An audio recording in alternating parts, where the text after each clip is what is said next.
March 2017. A heavy atmosphere enveloped a vacant lot in South Philadelphia, just a few blocks from the Schuylkill River. Police lights swept across the freshly turned soil, illuminating a damp gray nylon strip, something no one was supposed to find on an ordinary morning. Center, we need crime scene and forensics at Pattison Avenue immediately. The commander's voice rang out, dry and echoing off the old brick walls and the now silent excavator. What began as a routine site, grading for a construction project, had become something entirely different. Something that would answer questions haunting Philadelphia for 14 years. 2 sets of remains wrapped in nylon, buried deep beneath urban soil, accompanied by tattered fabric scraps and lingering fibers. The fabric matched what Marisol Vega had been wearing the night she disappeared along with Lena Hartley in November 2003. For over a decade, the disappearance of the 2 women had been unanswered questions. 2 calls that went unanswered. 2 empty bedrooms in homes without laughter. 2 names repeated in the quiet prayers of their families. Before we continue this shocking story, take a second to subscribe and like the video. Your support helps bring forgotten cases back into the light and ensures you don't miss any future videos. Because the discovery in South Philadelphia was not just the end of a missing persons case. It was the first domino in a chain of events that would expose secrets buried deep in the heart of this city. When authorities finally zeroed in on a suspect and made an arrest in 2017, it wasn't some unknown drifter on the fringes of society. It was someone last seen with them that night. Someone who had been questioned and released. Someone who had lived among the community for years without anyone knowing what really happened. This case was not just a mystery solved. It was proof of the persistence of investigators who refused to let files gather dust, of forensic science advancements that spoke for the dead, and of the lingering pain of families who never stopped waiting. It is also the story of a city divided by suspicion. When Lena and Marisol vanished in 2003, wary glances spread through neighborhoods like cracks running beneath concrete. Those cracks would split wide open when the truth was finally unearthed after many years. What makes this case particularly haunting is that the answer had always been so close. The main suspect appeared right from the early days of the investigation, but slipped through every crack. For years, that person continued living an ordinary life, while an unimaginable secret remained buried with the 2 victims. Where are you watching from today? Drop your location in the comments below. I'm always curious to see how far these stories reach. Tonight we'll go back to that November 2003 night, trace a search that stretched over a decade, and witness the moment silence was finally broken in one of Philadelphia's most haunting cold cases. This is a story of loss, persistence, concealment, and justice delayed, but not denied. Philadelphia in November 2003 carried the thick atmosphere of old industrial zones gradually being forgotten, with cold air from the Delaware River seeping deep into the streets, still bearing the marks of time in Fishtown and Northern Liberties. These areas, before becoming trendy art hubs in the following decade, were still filled with empty warehouses, old steel mills, and parking lots blending together like an unmapped chart. Against that backdrop, 2 young women lived just a few streets apart. Lena Hartley, 24, a freelance painter renting a small apartment on Palmer Street, where she piled up canvases and drying layers of color, and Marisol Vega, 26, an architect who had recently moved from Texas to Philadelphia to work for an interior design firm in Old City. Lena and Marisol met through a community art project and quickly became close friends, sharing irregular work schedules and a taste for exploring the city's underground art spaces. On the evening of November 15, 2003, they arranged to meet at a warehouse party on Front Street, where electronic music mixed with the clanging echoes from neighboring industrial buildings. The warehouse, once an abandoned canning factory, had been turned into a temporary party space by local artists, lit up only on weekend nights. The temperature dropped low, and dim yellow lights flickered across cold concrete floors. According to those present, Lena and Marisol arrived at the party around 11 p.m., chatting with a few acquaintances, taking photos, and joining some impromptu discussions about experimental sound. Around 3 a.m., as the crowd began to thin, they were seen standing next to a man named Victor Lane, who introduced himself as an independent producer looking for collaborators on a video project. Some witnesses clearly recalled the three leaving the warehouse almost together, heading toward a makeshift parking area near the alley behind the building. That was around 3:10 to 3:15 a.m. After that moment, no one saw Lena and Marisol reappear in the area. By noon the next day, Lena wasn't answering a client's call about picking up a painting, and Marisol didn't show up to an internal company meeting, something her colleagues described as completely out of character. The afternoon passed with growing worry. Calls rang unanswered, messages went unreplied, and the homes showed no signs of anyone returning that night. After contacting friends and those at the warehouse without getting solid information, both families began to realize the situation was beyond reasonable explanation. By the evening of November 16th, when all logical possibilities no longer fit and the two women remained completely out of contact, Lena and Marisol's families officially called the Philadelphia Police Department to report them missing. The missing persons call was transferred to the Philadelphia Police Department's Coordination Center on the evening of November 16th, and within minutes an initial intake report was created following standard procedure for adult missing persons not returning home. The duty officer began by collecting basic information from the families: last contact time, physical descriptions, residences, daily habits, and any special medical conditions, if applicable. Based on relative statements, both Lena and Marisol were described as having stable routines, no history of voluntary disappearances or leaving without notice, factors entered into the risk factor column of the initial assessment form. Police followed the first step in the 2003 missing persons checklist: verification at workplaces and residences. Dispatch contacted Marisol's architecture firm to check on her absence. HR confirmed she had no scheduled leave and had never missed a meeting without reason before. For Lena, police called several client contacts provided by the family. All reported no changed appointments or messages from her on the 16th. Next, police checked all area hospitals, lists of emergency intake facilities over the past 24 hours, and cross-referenced with medical stations near Fishtown and Northern Liberties for possible accidents or emergency admissions. All results were negative. No records matched the descriptions of the two victims. Temporary lodging systems, including shelters and emergency support centers, were also reviewed with no registrations found under Lena or Marisol's names. Police continued checking overnight arrest logs, a routine step to rule out minor violations or local conflicts leading to detention, but found nothing. After completing the first round of checks and aligning timelines of last contact, the on-duty investigator determined both had been missing for over 24 hours since leaving the warehouse party. Combined with behavioral data and family statements, this exceeded the threshold for what 2003 procedures considered low risk. Instead, the file was flagged as suspicious disappearance. The initial report was forwarded to the investigative division for the Fishtown, Kensington area, where the duty lieutenant assigned Detective Aaron McLean to the case. After reviewing all collected data,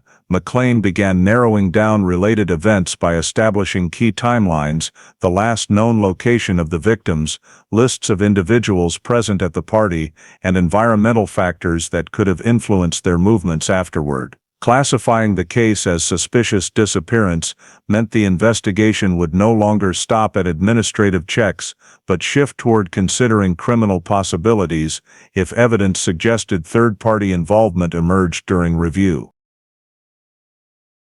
Detective Aaron McLean began the first task after the file was classified as suspicious disappearance, conducting a comprehensive canvass at the warehouse where Lena and Marisol were last seen.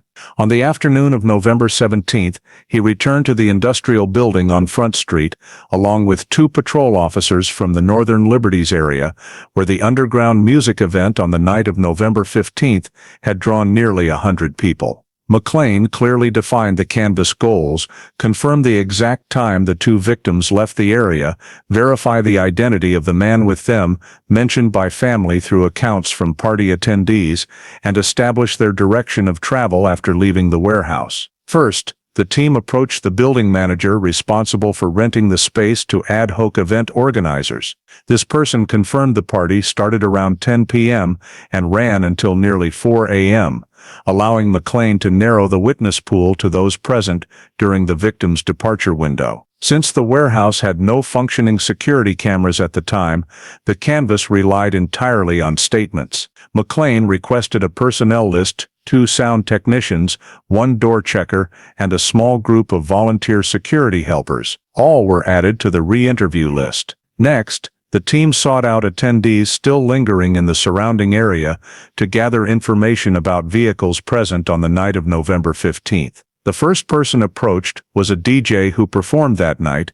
He recalled that around 3 a.m., Lena and Marisol left the main area after saying goodbye to a few friends. The DJ also confirmed the presence of a man named Victor Lane, a familiar face in the underground event community, who had been with them during the final hours of the party. According to the DJ, Victor often attended warehouse parties but interacted little, mostly observing and occasionally chatting with newcomers. Continuing the canvass, McLean interviewed a group of 3 smokers outside the back courtyard at the time the victims left. They reported seeing 3 people, Victor in the middle, the 2 women on either side, exit through the east door of the warehouse and head toward the alley leading to North Hancock Street. One of the 3 witnesses recalled them getting into an older black sedan from the late 90s, with tinted rear windows and a paint chip on the front bumper corner. Though unsure of the plate, the witness described it as possibly Pennsylvania,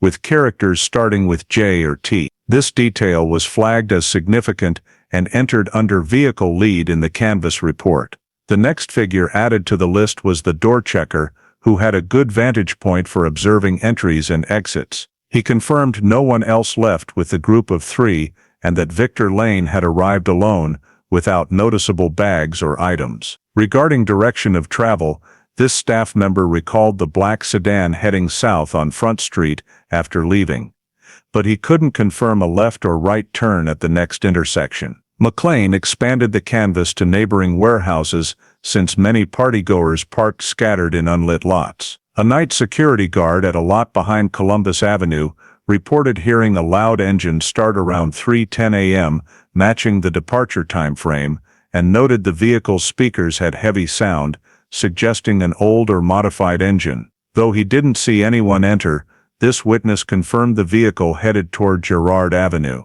All statements were grouped by McLean into 3 main categories: witnesses describing behavior before leaving, witnesses seeing the 3 move outside, and witnesses with vehicle-related information. He compiled a priority witness list for re-interview, the performing DJ confirming departure time. The back courtyard group, the only ones clearly seeing the black sedan. The door checker providing accurate exit route data, and the parking lot guard supplying engine sound and direction info. To ensure accuracy, McLean planned separate re-interviews, cross-checking statements across sources for inconsistencies or exaggeration. Meanwhile, he noted gaps. No one identified the license plate, no one clearly saw who was driving, and no witness mentioned signs of intoxication or coercion when the 2 women left. The canvass concluded with a 1000-word report sent to headquarters, in which McLean stated the warehouse as the last confirmed point for both victims, with subsequent travel based entirely on subjective descriptions. Witnesses were organized into 5 tiers by relevance, marking 3 for immediate follow-up and 6 others to locate for additional information since they weren't present during the initial canvass. Collecting statements in a crowded, low-light environment without cameras made the canvass challenging but essential for forming the first sketch of the intersection between the 2 victims and Victor Lane, the only figure appearing in every account and the last to leave the warehouse with them. Right after completing the witness canvass at the warehouse, Detective Aaron McLean moved to the next step, tracking down every possible image source that might have captured activity on the night of November 15th around the Front Street, North Hancock Street area. Since the warehouse lacked modern security, McLean retrieved 2 old VHS tapes from the tenant unit, which only covered the secondary entrance and interior hallway. The footage was low quality, grainy, and poorly lit. But McLean reviewed it entirely for any cues to pinpoint entry-exit times. Meanwhile, 2 assigned officers knocked on 8 neighboring properties, a woodworking shop, 2 shipping warehouses, an auto repair shop, a bar, and 3 residences to collect any street-facing or parking lot cameras. In 2003, civilian CCTV in Philadelphia was still limited, mostly VHS tapes or fixed analog cameras. But McLean knew that even one camera angled toward the alley to North Hancock Street could provide a crucial frame. By the end of November 17th, the team collected 6 VHS tapes and 1 analog recorder from the bar with a camera facing Girard Avenue, though at some distance from the warehouse. All were brought to a temporary image analysis room in Fishtown, where McLean personally reviewed each segment, fast-forwarding noisy portions to tech for contrast enhancement and noise reduction. At the warehouse, tape #2 from the secondary exit angle captured the shadow of 3 figures at 2:56 a.m. 2 women close together and a taller man directly behind. Streetlight angled across made faces unclear, but build and height matched witness descriptions. McLean marked this frame as last confirmed visual, warehouse interior. The next frame from tape #2 showed them opening the door to the small alley at 2 hours 57 minutes and 22 seconds. No further exterior warehouse cameras existed after that, as the building manager had stated. From here, McLean reviewed tape from the woodworking shop 2 buildings away. The rear door camera faced North Hancock Street, an obscured angle but still capable of capturing vehicle movement. At 3:03 a.m., a blurry frame recorded headlights turning on from a black sedan, stopped at the alley edge. No clear view of people entering, but from 3:03-3:04, the sedan accelerated out of frame. McLean confirmed this aligned with the back courtyard witness group's description of the old car, dark tint, and loud engine. From the Girard Avenue bar tape, the camera facing the front Girard intersection, though poor quality, identified a dark sedan turning right eastward at 3:06 a.m. This matched the parking guard's mention, loud engine and vehicle heading toward Girard Avenue around 3:10 a.m. McLean compiled all image sources into a minute-by-minute timeline from the victim's entry to the warehouse until complete loss of trace. Preliminary timeline as follows. 22:21. Marisol swiped in at warehouse door. 22:28. Lena appeared on VHS entering with 2 friends. 0:47. Victor Lane first recorded on warehouse tape, near DJ booth. 1:15. Image showed Lena and Marisol talking in back courtyard. 2:10. 3 left main area toward hallway. 2:56. 3 appeared on VHS at secondary exit. 2 hours 57 minutes and 22 seconds. Door opened, 3 stepped into alley. 3:03. Headlights and shadow of black sedan, captured by woodworking shop camera. 3:04. Vehicle left North Hancock Street alley. 3:06. Bar camera recorded vehicle matching description turning onto Girard Avenue. McLean scrutinized each frame for any further signal of departure after 3:06, but no cameras within a 2-block radius had suitable angles or were operational that night. One auto shop camera had wider coverage but lost signal from 1 o'clock to 5:30 a.m. due to power failure. This left the timeline stopping completely at 3:06, with no further images clarifying the route or license plate. McLean noted in the report that no camera captured them leaving the area after 3:06, and that the black sedan's entire subsequent journey fell outside visual confirmation range. He labeled this timeline, "Last verified movement, vehicle direction eastbound Girard Ave." He added 2 key notes. 1. No record showed the two victims separating from the group of three. 2. No camera proved their condition when entering the vehicle, as angles didn't capture door-opening actions or entry. After finalizing the timeline, McLean transferred all footage to storage and noted the need for permission to expand camera searches to adjacent blocks if pursuing the route further. The timeline became the backbone of the initial investigative file. It fixed the last public space appearance of the two victims and marked the first point where all traces vanished from the city's recording systems. Though it didn't answer what happened afterward, McLean assessed that piecing the sequence to 306 was major progress over initial statement-based information. All content concluded in a precise 1,000-word report, accompanied by recommendations: verify the black sedan, check owner records matching the description, and expand witness searches along Girard Avenue. Right after completing the timeline with the final marker stopping at the black sedan turning onto Girard Avenue at 306, investigator Aaron McLean moved to the next step, expanding the outdoor evidence search using the grid method, a procedure commonly applied when victims are missing and their movements after the last confirmed time cannot be verified by imagery. On the morning of November 18th,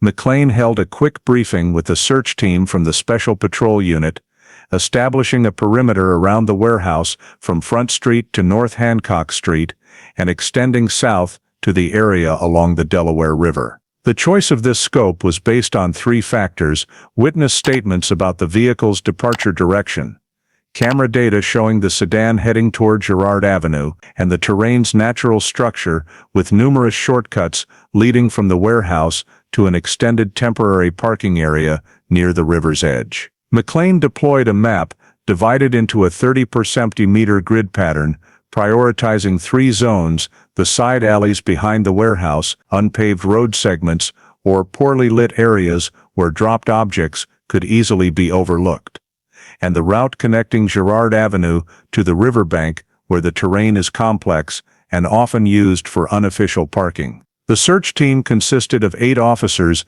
divided into pairs, each pair responsible for a cluster of grids, conducting sweeps horizontally first, then returning to scan vertically to minimize missed areas. They carried high-powered flashlights, scene-marking stakes, analog cameras to document suspicious object locations, and detailed maps of the industrial area. McLean, along with veteran officer Hayes, personally handled the line closest to the warehouse, where the risk of remaining evidence was highest. About 45 minutes after the search began, the Eastern team discovered a dark green scarf draped over a metal fence heading toward North Hancock Street.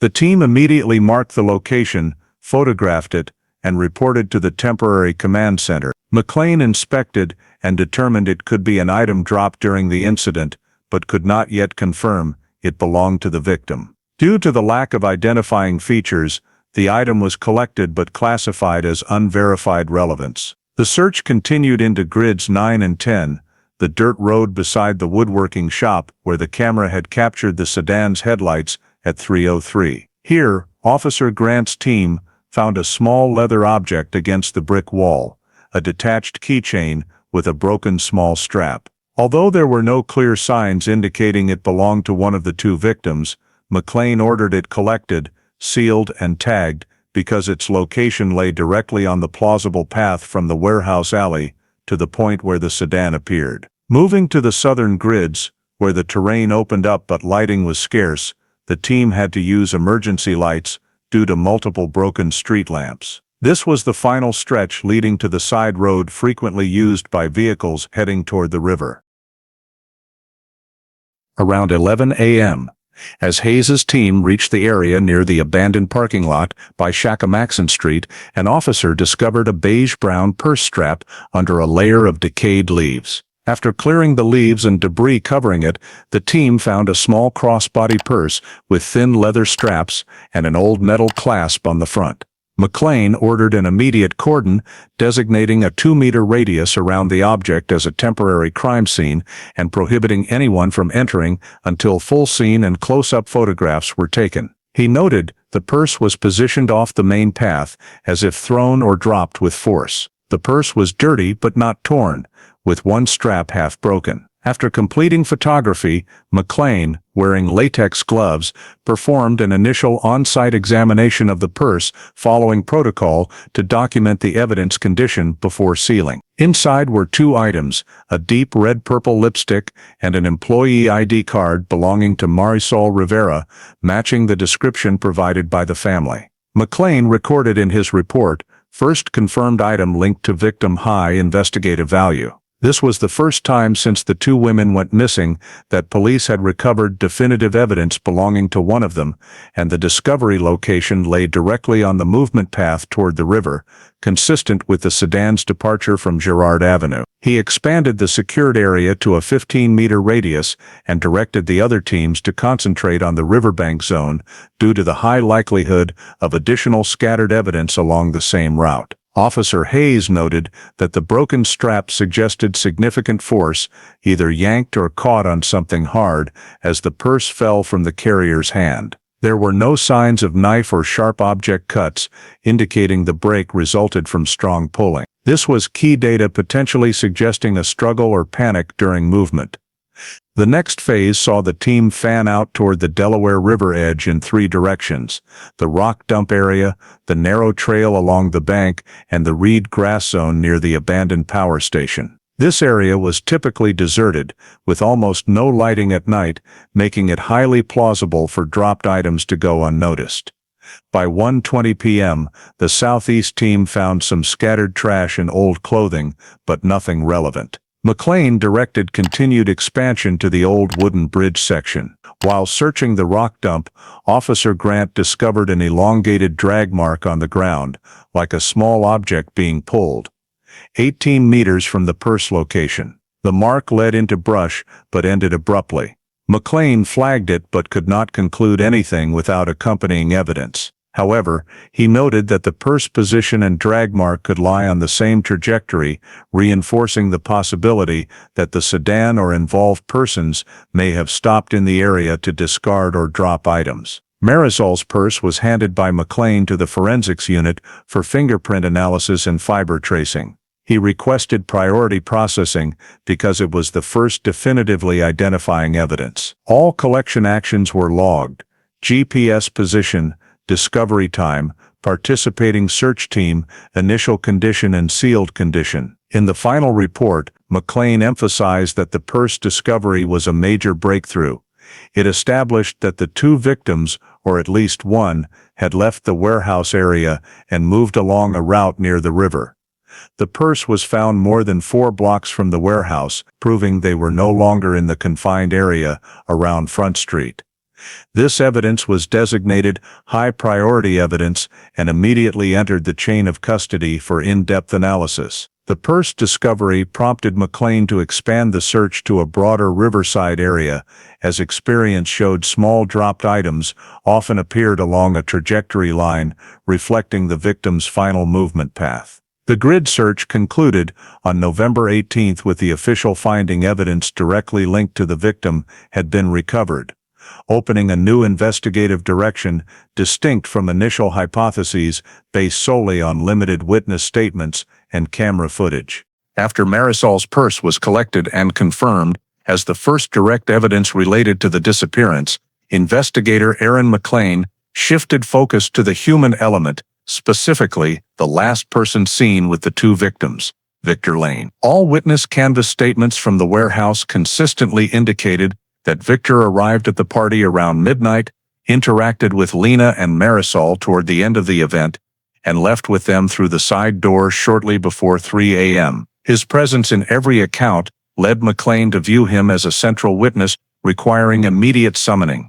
On the morning of November 19th, McLean issued a formal summons to Victor's residence in Kensington, a month-to-month rental apartment in an old building on Allegheny Avenue. Victor arrived at the station on time, appearing cooperative but cautious.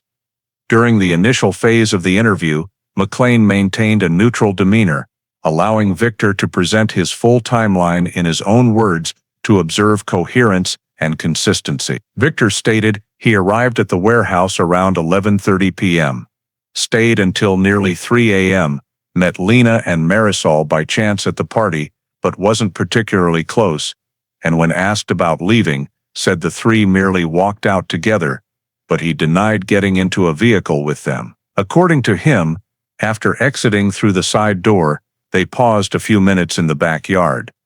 Then Victor walked to his own car parked on Front Street, while the two women seemed to call a taxi or ride with another friend. He also claimed he left the area around about 3:05, drove straight home, and did not see the two victims again. When McLean asked specifically about his vehicle type, Victor stated he drove a silver 1996 pickup, completely dissimilar to the black sedan described by witnesses. This statement was carefully recorded for comparison with existing data.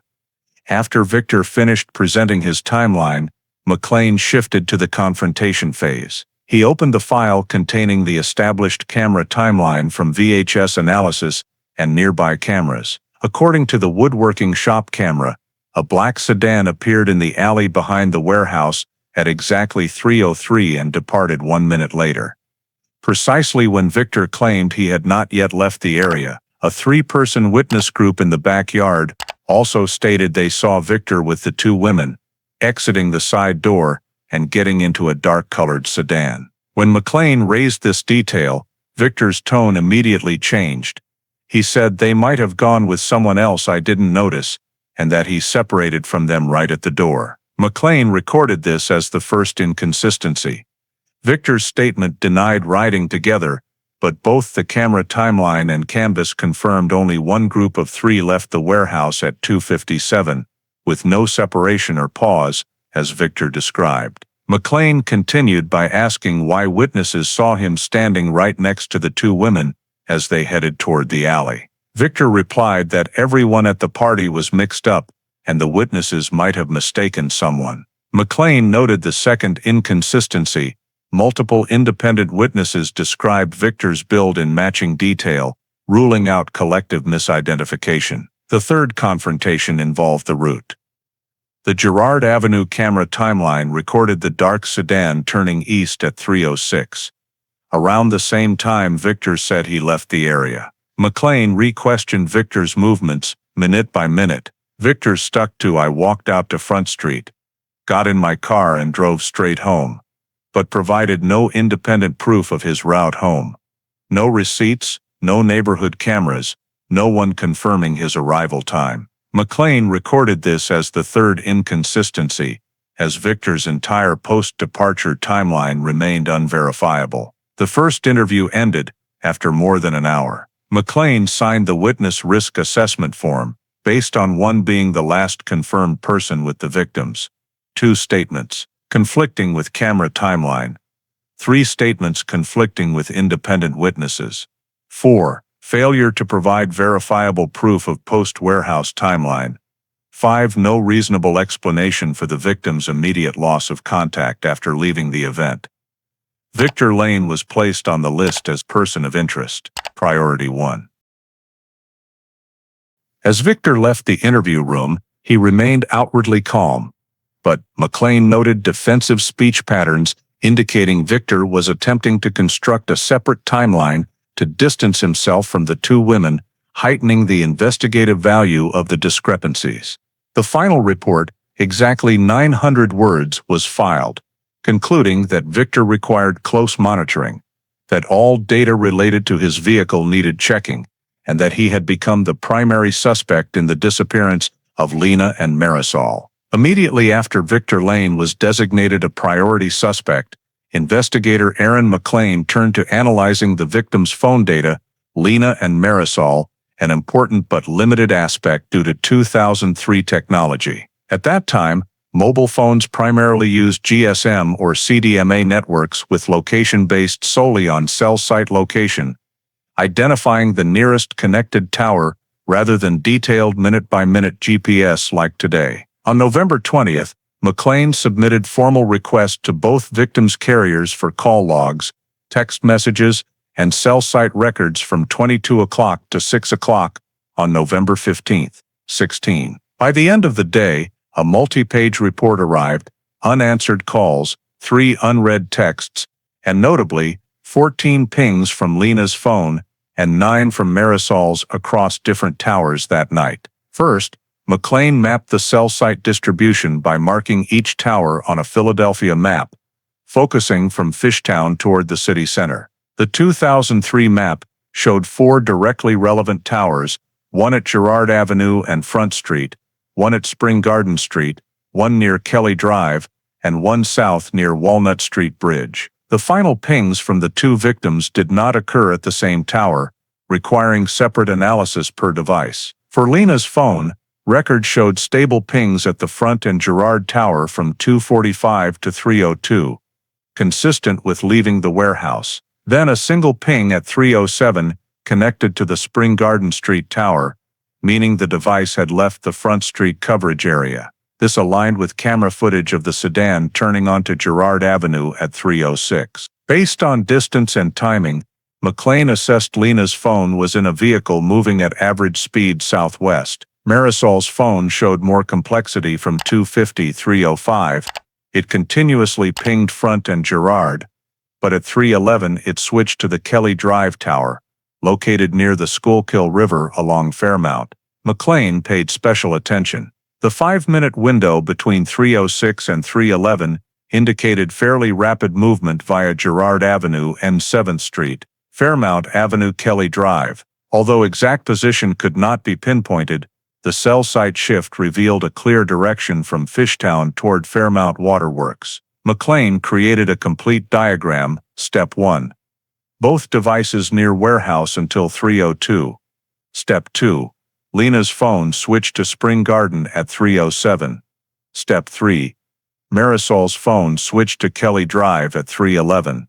Step 4. Both devices stopped pinging after 3:15, possibly powered off or depleted. This record raised a key possibility. The 2 phones were not in the same location after 3:07 despite starting at the warehouse. McLean termed this a split pattern anomaly, suggesting the devices may have been separated in the vehicle, thrown out a window, or externally interfered with. Additionally, the 2003 Kelly Drive Tower had narrow coverage, mainly encompassing Fairmount Park and the waterworks area along the Schuylkill River. This led McLean to favor the possibility the vehicle traveled along Fairmount Avenue, then followed Kelly Drive, an area with many dark, secluded spots near water. He noted the unusual match between ping locations and terrain, favorable for discarding evidence or stopping unnoticed, making Fairmount Waterworks a prime area of direct relevance. To strengthen the analysis, McLean cross-referenced cell site data with plausible real-time routes. If the sedan left Girard Avenue at 3:06,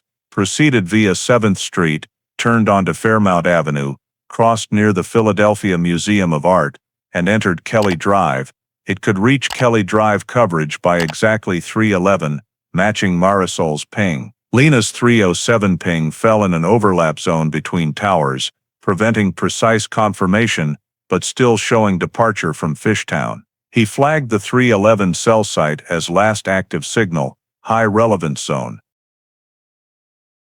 When overlaid with the sedan's route, the ping distribution formed an arc from Warehouse, Girard Avenue, Fairmount, Kelly Drive. This prompted McLean to shift investigative expansion westward, northwest, instead of continuing around the Delaware River, as initially speculated.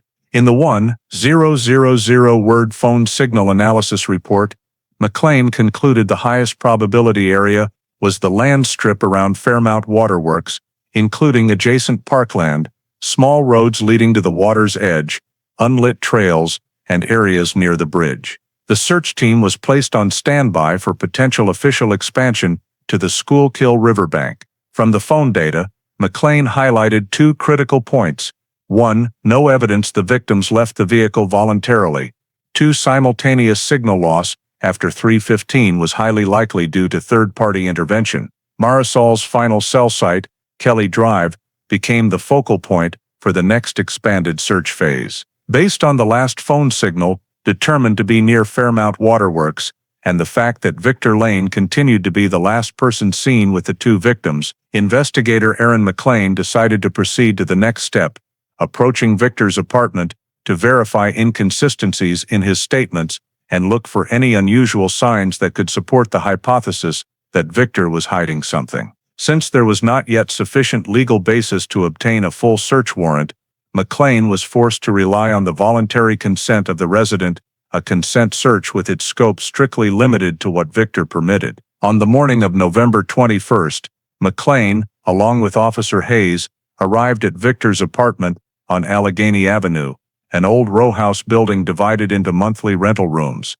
When they knocked, it took Victor more than a minute to open the door. His face appeared sleep-deprived, but he maintained a calm demeanor. McLean explained the reason for the visit: a preliminary check as part of the missing persons investigation process, not a search warrant, and requested to observe the common living areas to verify information from the statements. Victor agreed, but set a limitation: his bedroom was off-limits to anyone, citing that it was messy. McLean accepted, because per procedure, even partial access to open space was sufficient to document any unusual elements that could later serve as grounds for a warrant. Upon entering the apartment, McLean immediately noticed a strong chemical cleaning odor, not the mild scent of routine tidying, but a heavy bleach smell, the kind of strong cleaner typically used on floors or large stains. The apartment was a studio layout, meaning no dividing walls between the living room,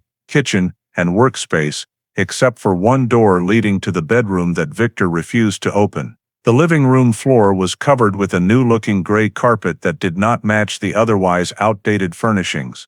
The carpet edges were perfectly flat, indicating it had been laid very recently, possibly within the last few days, if not just 24 or 48 hours earlier. When McLean asked Victor to explain, he replied, "I just bought it this week to replace the old one, because it smelled bad." The explanation sounded reasonable, but McLean noted it immediately, because this detail contradicted Victor's earlier claim that his life had been stable and without any changes in the past week. Near the kitchen area, McLean observed that the sink was completely empty, no dishes, no pots or pans, and the countertop was spotlessly clean, to the point of having no water spots. The trash can was empty, even though it was Friday morning, which was inconsistent with a single person who normally generates everyday waste. Hayes opened the cabinet under the sink and found 2 bottles of industrial-strength bleach cleaner, one unopened and one half-used. McLean noted that the odor in the apartment matched this exact chemical. Furniture in the living room appeared rearranged in a hasty cleanup manner. One wooden chair was out of position. 2 cardboard boxes were pushed against the wall, and a low table still bore faint old base marks, indicating something had recently been moved off. These small details did not prove criminal activity, but revealed that the apartment had been reorganized very recently, precisely around the time Lena and Marisol went missing. When McLean asked Victor about his schedule after leaving the warehouse, he repeated, "I went straight home." But McLean recorded that the new carpet and chemical smell did not align with the story of going to sleep right away the next morning. Continuing the kitchen check, McLean used a flashlight to illuminate the floor gaps beside the refrigerator, where dust and debris typically accumulate. However, the gaps were completely clean, which was unusual in an apartment where the rest of the furnishings showed long-term use. In the living area, a sofa throw blanket was folded unevenly, and under the edge of the sofa was a small black fabric scrap, possibly a remnant from old furniture. But McLean could not yet identify it. Because the consent search scope did not allow collection of samples without permission, McLean only noted its location and characteristics. As they approached the bedroom door, Victor stood blocking it, stating the room was too messy and unrelated to the case. McLean had no grounds to force entry, so he did not proceed, but he noted an old rolled-up carpet leaning against the wall near the door, suggesting the bedroom carpet may have also been removed earlier. Another detail caught McLean's attention. Near the entry door was a long, faint scratch on the wooden floor, resembling a mark from dragging something heavy. The scratch led into the newly laid carpet area, creating an unusual sequence: new carpet, heavy drag mark toward the carpet's strong cleaning smell, rearranged furniture. When asked about the scratch, Victor said it was from moving the refrigerator before, but the mark looked too fresh, with residual dust on both sides, indicating it was recent. In his report, McLean concluded that the apartment showed multiple signs of unusual cleaning compared to the residents' statements, though there were no direct indicators such as blood, sharp objects, or suspicious fluids to justify a broader warrant. All observations were supportive arguments only, not meeting the probable cause standard. After the nearly hour-long inspection ended, McLean compiled a list of suspicious factors: newly laid carpet inconsistent with the timeline, unusually strong chemical odor, hastily rearranged furniture, unnaturally clean kitchen, fresh floor scratch, and refusal to allow bedroom inspection. All were entered into the file under anomalies, pending correlation.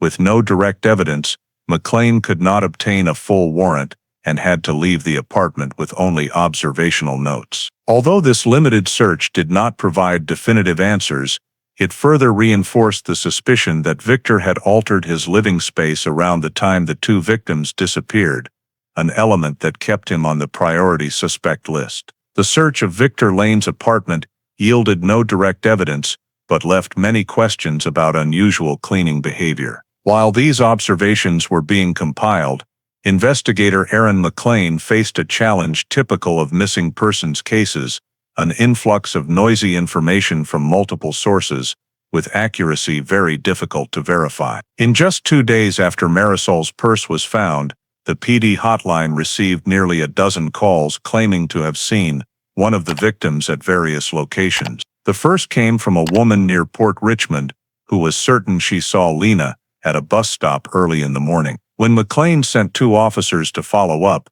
the woman described a blonde woman with a purse, but nearby store camera footage showed it was a student with a similar appearance and no connection to the case. The second claimed Marisol appeared at a small coffee shop near University City on the afternoon of November 17th.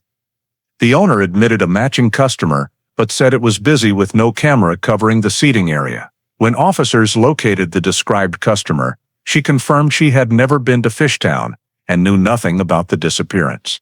Another report came from a taxi driver who said he drove 2 anxious-looking women toward West Philly around dawn on November 16th, but upon further detail, he realized they were 2 passengers who called from a payphone near South Street, over 5 kilometers from the warehouse and completely off the route shown on camera. McLean classified these as false lead, misidentification, and removed them from the main investigation. However, noisy information came not only from the public, but also from unverified anonymous sources. An anonymous call on November 21st claimed both victims were being held in an apartment on Norris Street, forcing McLean to dispatch a patrol team to check. The address was a vacant, sealed apartment, closed for 3 months. During the area sweep, a homeless man reported hearing a woman scream on the night of November 15th near the I-95 overpass. But cross-checking showed the timing matched a group of youths in the area illegally setting off fireworks, confirmed earlier by local police. Another tip from a convenience store clerk on Columbus Boulevard claimed hearing customers talk about 2 girls being dragged into a car, but when McLean reviewed in-store camera audio, the conversation was 2 young men discussing a fake kidnapping rumor from an online forum. This was also discarded. The most serious noisy lead was an anonymous email to the PD, claiming both Lena and Marisol had run away to New York. It included a blurry photo of 2 women at the Newark bus terminal, but upon close analysis, McLean determined the image had been edited and enlarged from an old internet source with no authentication. Metadata tracing revealed it was actually a stock illustration from a 2001 article unrelated to the case. In addition to direct reports, speculation emerged from some local community groups suggesting the victims might have had trouble within the party scene or left voluntarily due to romantic conflicts. These hypotheses lacked basis and only pulled the team into fruitless interviews. Some community members even began spreading unverified rumors targeting Victor, forcing McLean to be more cautious in separating real from false information to avoid bias from social sentiment. The situation grew more difficult with 2 calls reporting someone heard a car door slam hard and a woman screaming near riverfront. But the times and locations from the two callers were completely different, with no supporting camera or other witnesses. These details led McLean to temporarily classify them all as low reliability, unverifiable. Despite spending hours processing noisy information, McLean had to maintain objectivity and return to hard data. He compiled the only reliable leads: warehouse camera, woodworking shop camera, Girard Avenue camera, Marisol's purse evidence, Kelly Drive cell site, apartment with unusual cleaning signs. Victor's inconsistent statements. After eliminating dozens of false signals, McLean remarked 3 investigative avenues, still holding credibility: the black sedan's route, the 306 to 315 window when phone signals vanished, and the anomalies in Victor's apartment. In the final report for Section 9, McLean noted that false leads significantly impeded progress, but the screening process clarified the boundary between noise and core data, forcing a return to more precise investigative direction rather than chasing unverifiable reports. In the following weeks after eliminating all noisy information, investigator Aaron McLean focused remaining resources on 3 main investigative directions: tracking the black sedan, re-examining the route from Girard Avenue to Kelly Drive, and continuing to review all available data on Victor Lane's behavior. However, despite expanded search efforts, no new physical evidence was found beyond Marisol's purse. Search teams were deployed multiple times along the Schuylkill River banks and around Fairmount Waterworks, but discovered no additional traces indicating the victims passed through or any other items left behind. Locations McLean rated as high probability, such as paths down to the water's edge, dark areas near bridges, or open lots leading into the park, were swept repeatedly but remained empty. On the witness side, McLean tried to reapproach people present on the night of November 15th, who had not been reachable earlier, but most recalled no additional details or simply repeated prior information. Residents near the Girard Avenue road, or the connecting segment to Fairmount, reported no unusual sounds, strange movements, or parked vehicles during the relevant time. By the end of 2003, Victor Lane's statements could still not be fully disproven due to lack of direct evidence. The inconsistencies in his account, though notable, were not strong enough to establish probable cause under legal standards, preventing McLean from obtaining any expanded search warrants or extracting further personal information about Victor's vehicle beyond what he self-reported. This placed the investigation in a stalemate. At the same time, 2003-2004 technology was insufficient to extract more from cameras or phone data. VHS was too grainy for license plate analysis. Cell site data only provided kilometer-wide coverage.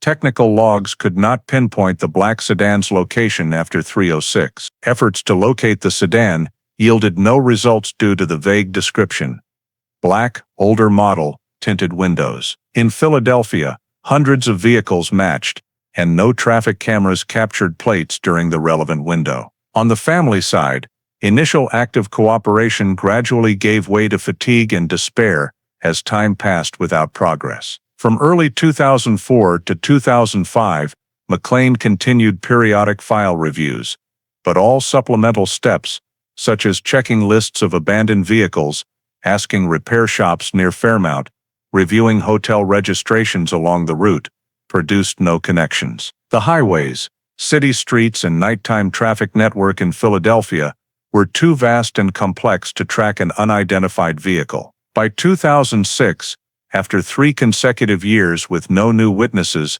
no additional evidence, and absolutely no bodies, the police department was forced to reassess the entire case under long-term file management protocols. The Internal Review Board noted the disappearances of Lena Hartley and Marisol Vega as no longer feasibly progressing, and concluded that all main investigative avenues had been exhausted without grounds for further expansion. In the evaluation memo, McLean clarified that the case was not abandoned, but all available data at that point was insufficient to sustain active investigation. The absence of bodies prevented reclassification as a criminal homicide probe, and lack of new evidence made targeting any suspect, including Victor, legally unsupported. Ultimately, in mid-2006, the main file was transferred to the cold case unit per protocol for missing persons cases exceeding 3 years without breakthrough evidence. The file was closed temporarily under the status unsolved,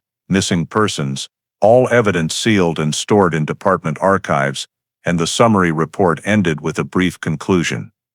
No trace of the victims found, no evidence identifying a crime. Investigation suspended pending new information. This marked the point when the case entered full stasis, with no active investigative work conducted, and no one anticipated that many more years would pass before new clues emerged to break the long silence of the file. When the missing persons file for Lena Hartley and Marisol Vega was officially transferred to the cold case unit in mid-2006, all documents were closed with no new evidence or viable investigative leads. The cold case unit, responsible for hundreds of stalled cases citywide, accepted the file under standard procedure, recategorizing data, assessing priority level, and scheduling periodic reviews based on remaining evidence volume. In the first year, the unit conducted only a preliminary review because the case lacked clear criminal elements due to no bodies. However, from 2007 to 2016, the file was still re-examined on a biennial cycle, as required by the Philadelphia Police Department for suspicious missing persons cases. Each review began with reclassifying all original data into 4 main groups: camera timeline, cell site data, recovered physical evidence, and all witness and suspect Victor Lane statements. The first group, camera timeline, included all VHS tapes from the warehouse, the woodworking shop behind it, and the bar camera on Girard Avenue. The cold case unit used newer conversion equipment to digitize segments, adjusting brightness and contrast to see if details missed in 2003 technology could be extracted. However, tape quality was too poor for significant improvement. The warehouse camera captured only silhouettes. The shop camera showed the black sedan, but no readable plate, and the Girard Avenue camera only confirmed the vehicle's turn direction without further detail. Image analyses in 2008 and 2012 reached the same conclusion. The timeline definitively stopped at 306, and no other operational cameras in the area existed at the time to extend the sequence. The second group, cell tower mapping, was updated multiple times as carriers improved storage or added data. In 2009, the cold case unit requested re-extraction of 2003 cell site logs under the new system, but since the data was stored statically, no additional information could be obtained beyond initial records. In 2013, the technical division attempted to reconstruct coverage maps using simulations of tower placement from that period to see if Spring Garden or Kelly Drive sectors could be refined. However, 2003 technological limits made all analyses estimative.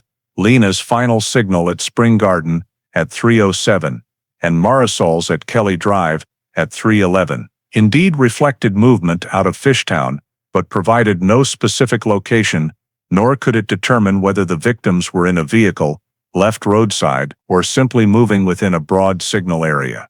The 2016 analysis yielded no difference. Cell site data failed to narrow the search area or indicate the final point where the phones lost signal.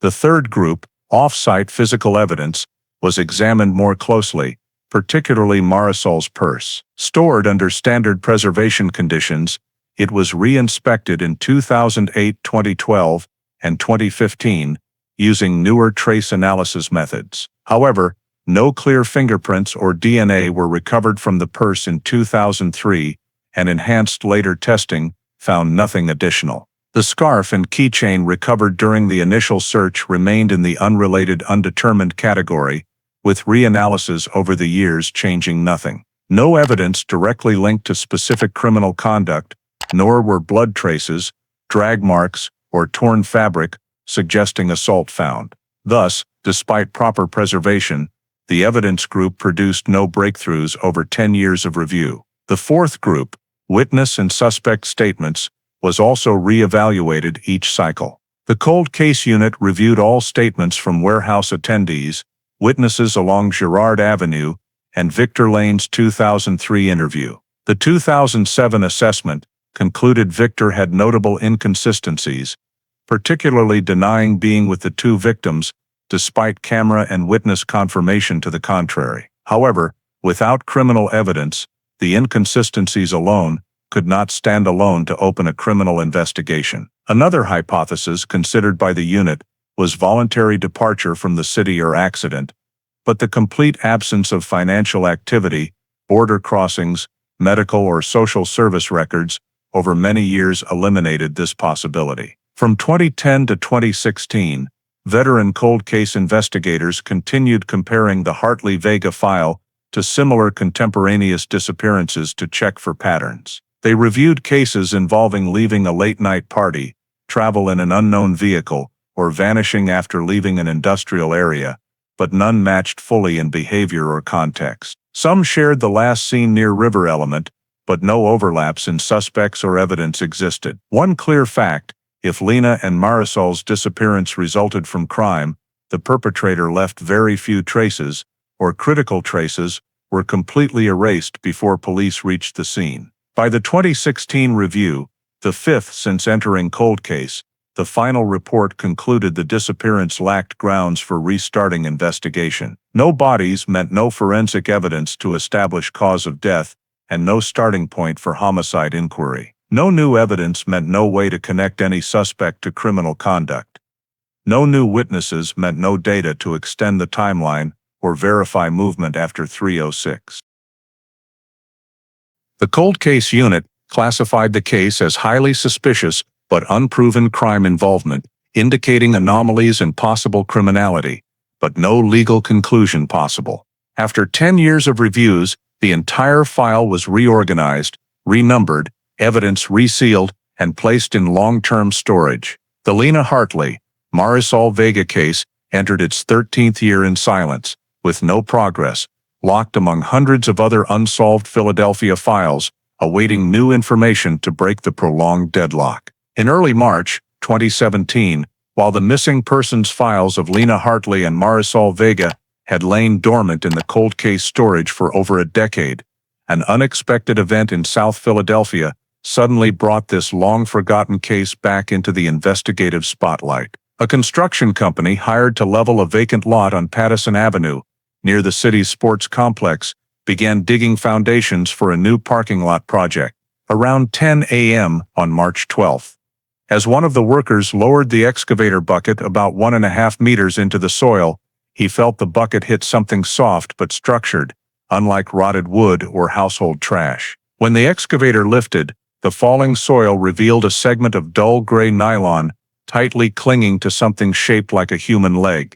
The worker immediately called for work to stop, carefully scraped away the surrounding soil with a shovel, and discovered additional long bone fragments wrapped in the already deteriorated nylon. Recognizing the high likelihood of human remains, the site foreman called 911 right away. Within 10 minutes, South Philly patrol units arrived, cordoned off the lot, and ordered the workers to stay clear of the excavation area. As the first officer approached the nylon, he immediately called a 10-68 code, discovery of suspected anomalous remains. Crime scene unit, CSU personnel were dispatched shortly after. The CSU team began removing soil around the initial find, and within minutes, they uncovered a second parallel layer of nylon, buried less than a meter away. The nylon was decayed, but the knotted bindings still showed the characteristic twisted pattern of supermarket nylon cord. Both layers of nylon enclosed human bone fragments,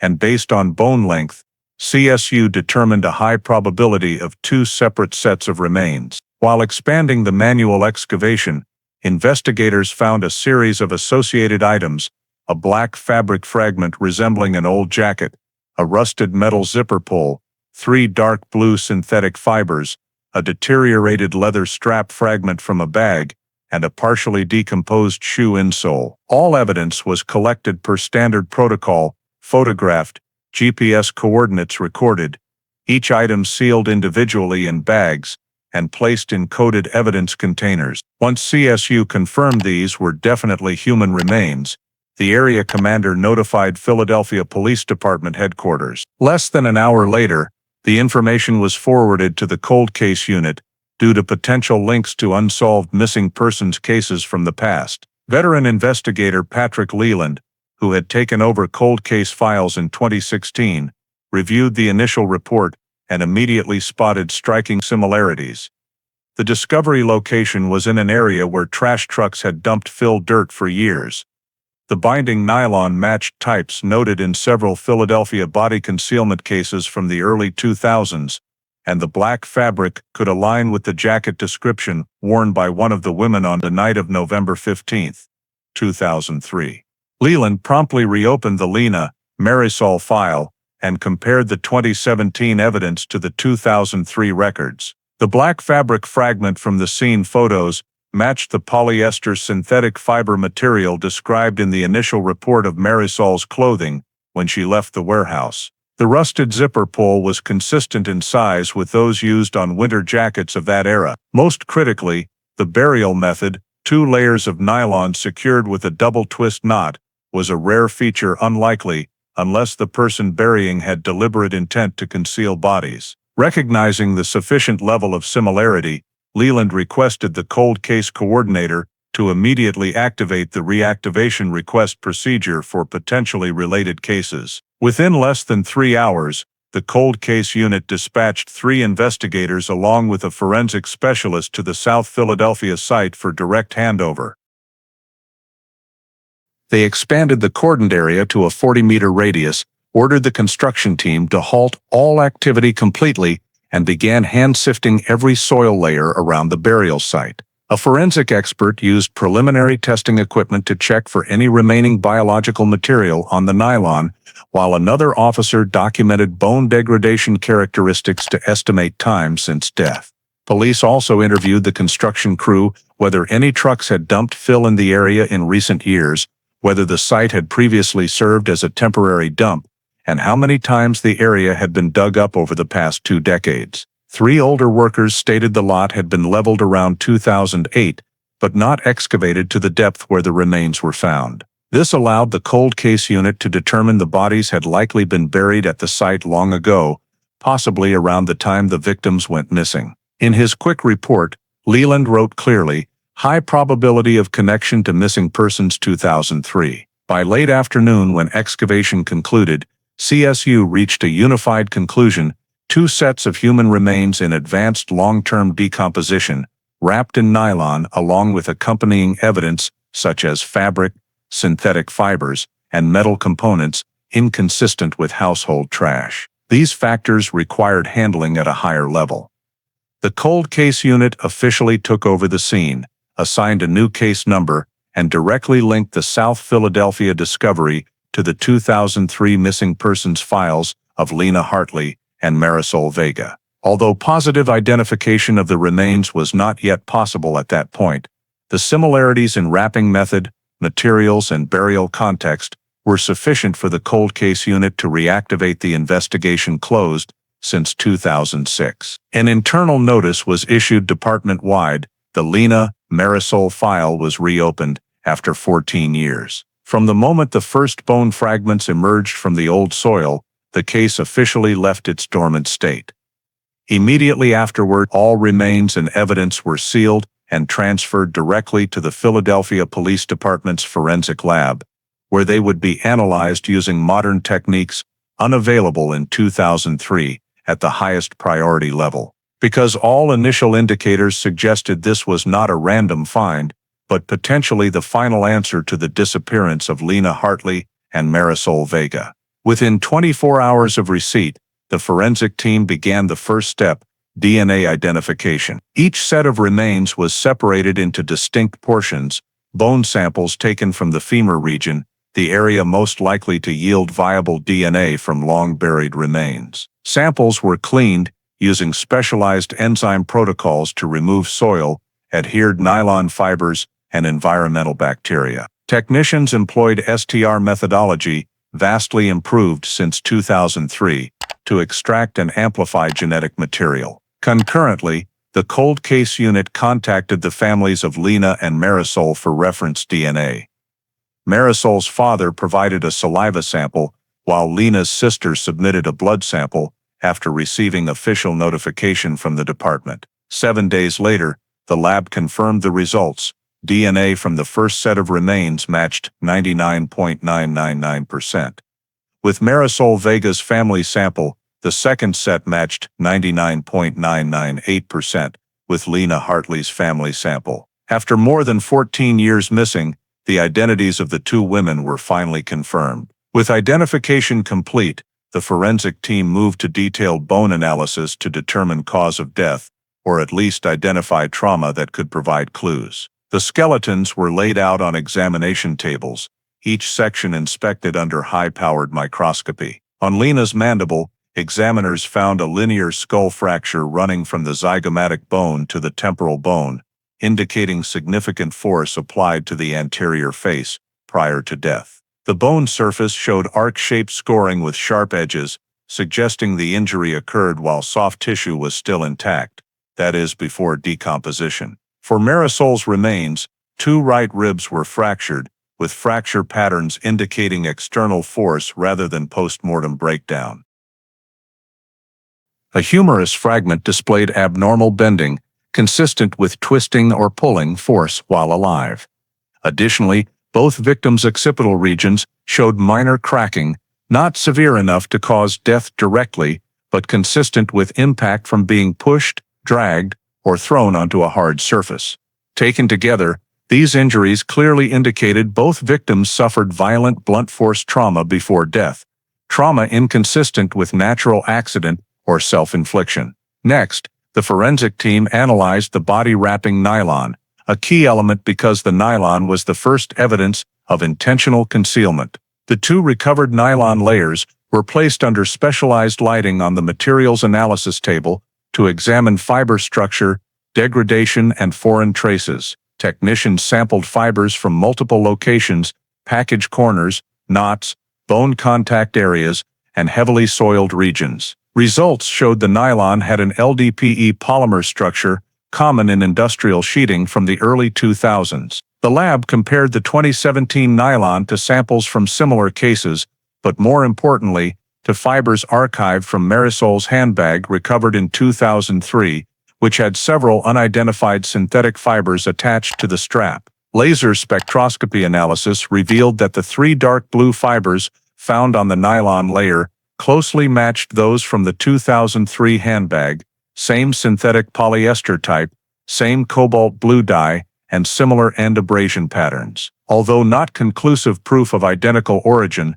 the high similarity prompted the cold case unit to reinstate the 2003 sample as valuable comparative evidence. Another key finding emerged when technicians examined the nylon under UV light. Numerous tiny adhering fibers fluoresced blue-green, with degradation signs resembling carpet fibers. Further analysis identified them as synthetic fibers from early 2000s said residential interior carpeting, a detail that drew special attention from the cold case unit because the 2003 report noted Victor Lane's apartment had newly installed carpet shortly after the victims disappeared. The fibers on the nylon were grayish, thick, double-twist structured, and matched common carpet types of that period. Although origin from Victor's apartment could not yet be definitively concluded, the match in type, era, and structure made the carpet sample a potentially significant link between the body disposal scene and the suspect's previously inspected living space in 2003. In addition to fibers,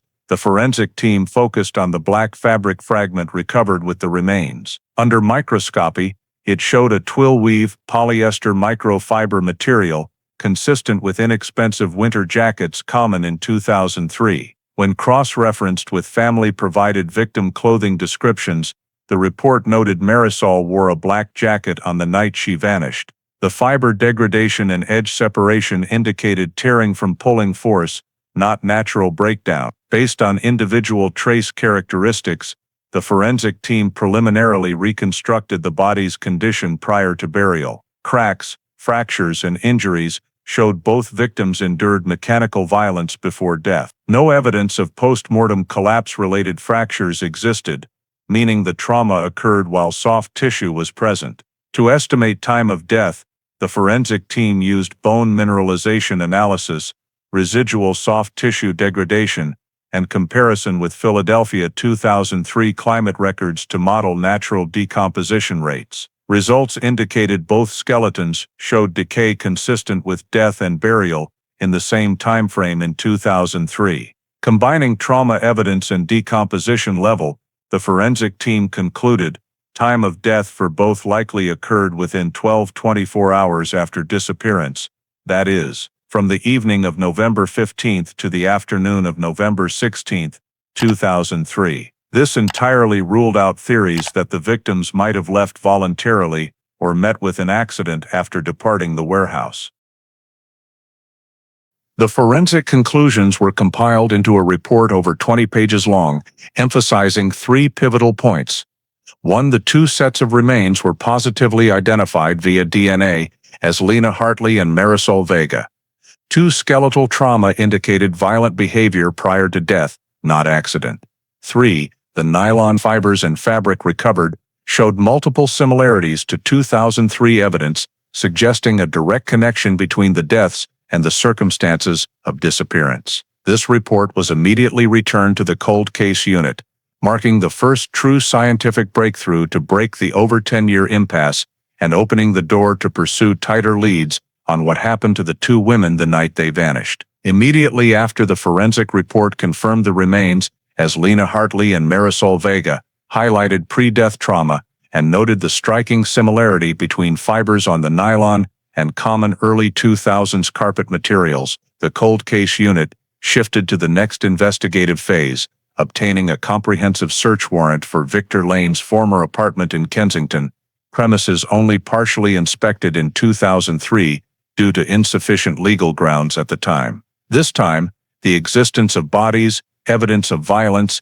and fiber traces provided sufficient basis to convince a judge to issue a full premises search warrant for homicide-related evidence. On the morning of March 25, 2017, the warrant was approved. The cold case unit coordinated with crime scene unit and a microanalysis specialist from the forensic lab to the address on Allegheny Avenue.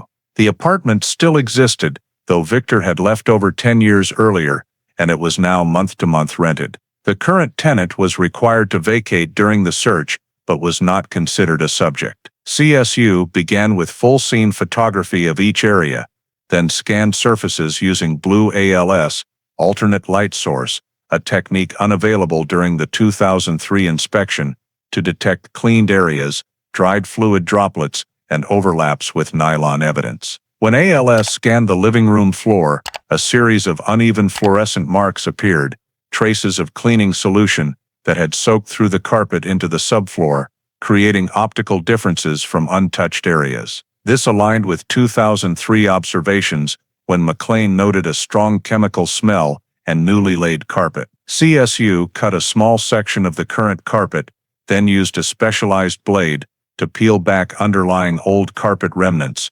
revealing that the 2003 carpet had not been fully removed. Small fragments remained along the wall edges. These remnant pieces were collected for microscopic comparison. Near the bedroom door, ALS revealed a large arc-shaped fluorescent area over a meter long, indicating heavy wiping with cleaning solution. CSU swabbed the edges of this cleaned area, hoping to capture residual protein, body oils, or trapped fibers. In the kitchen, under sink cabinets, where McLean had found bleach bottles in 2003, were now clean. But the bottom wood surface showed chalky white staining, consistent with prolonged bleach contact on damp wood. CSU scraped this powdery residue for compositional analysis. Notably, when scanning beside the sofa, where McLean noted a small black fabric piece in 2003, ALS detected 3 small fluorescent points right at the floor edge, remnants of synthetic fibers. CSU used specialized forceps to extract each fiber, placed them on separate slides, and sealed them. Although 14 years could cause fiber degradation, the small fibers retained core structure sufficient for comparative analysis. Beyond fibers, CSU collected dust samples from 4 locations: under table legs, wall floor crevices, under kitchen cabinet edges, and bedroom door frames. Dust samples were critical because environmental microdust accumulates over time, and if the apartment had once been the site of body-related activity or items used to wrap bodies, traces of nylon fibers, soil, or decomposition residues might persist. After collecting fibers and dust, the analysis team examined the drag marks noted by McLean in 2003. Although the floor had been repainted in subsequent years, ALS still showed a faint linear mark nearly matching McLean's 2003 description. CSU used low-angle laser scanning on the wood surface to detect micro-level friction differences. A tiny splinter of wood, half a rice grain in size, was also collected. Though small, it could retain traces of heavy dragged objects. In the bedroom, unsearchable in 2003, the new warrant allowed full CSU access. Upon entry, they found new laminate flooring, but lifting laminate near the window revealed underlying old wood still stained from water or a cleaning solution. A large discolored patch was evident, consistent with aggressive washing. CSU cut 2 wood samples from discolored areas and collected additional dust from wall crevices where old carpet had once lain. All samples were separately coded. Once all apartment evidence was collected, the lab began fiber analysis first. Fibers from the old carpet layer in the apartment showed double-strand gray polyester structure, twist pattern, and weave matching 92%, with fibers on the body wrapping nylon. Although not a perfect match, commercial fibers of the same type can appear in many locations. The high similarity led the cold case unit to record it as significant correlation. Next, the team analyzed dust samples. Results showed one dust sample from under the bedroom doorframe contained fine mud-like soil particles whose mineral composition matched soil from the Pattison Avenue burial site. Both had high silica and feldspar ratios, plus carbon contamination, typical of South Philadelphia urban subsoil. Notably, dust from the wall edge near the sofa contained 2 extremely small nylon fibers, one dull gray, one yellowish white, both matching the LDPE polymer composition of the body wrapping nylon. Although LDPE nylon is widely used in industrial products, the simultaneous presence of matching carpet fibers and comparable nylon fibers in the same dust sample led the lab to conclude a significant and high forensic value match. Another key discovery came from the living room cleaned area. In swabs from the cleaned edge, technicians found trace amounts of degraded protein, not enough for DNA extraction, but sufficient to prove organic material had once been present and aggressively removed by cleaning. Cross-referenced with 2003 evidence of strong bleach odor and new carpet, this reinforced the theory that the apartment underwent emergency cleanup shortly after the victims disappeared. The official forensic lab report, nearly 30 pages long, was sent to the cold case unit on April 2, 2017, stating clearly, fibers in the apartment and on the nylon showed high matching levels. Dust samples contained soil matching the burial site source. Nylon fibers in the apartment were consistent with body wrapping material, and the apartment exhibited multiple signs of intensive cleaning, inconsistent with normal habitation. From this data, the forensic conclusion was bolded. Strong forensic linkage between recovered remains and former residents of Victor Lane. For the first time since 2003, police had a clear forensic connection between the suspect's space and the victims' bodies. A major breakthrough sufficient to fundamentally alter the entire course of the investigation. Right after the forensic report confirmed a high degree of match between the evidence recovered from the burial site and the fiber dust nylon samples taken from Victor Lane's former apartment, the cold case unit determined that it was necessary to re-summon witnesses who had been directly associated with Victor's living space in 2003. The first person on the list was Eli Turner, Victor's roommate from the summer through the end of 2003, and also the individual who had been preliminarily interviewed right after Lena and Marisol went missing. At that time, Eli's statement was very brief.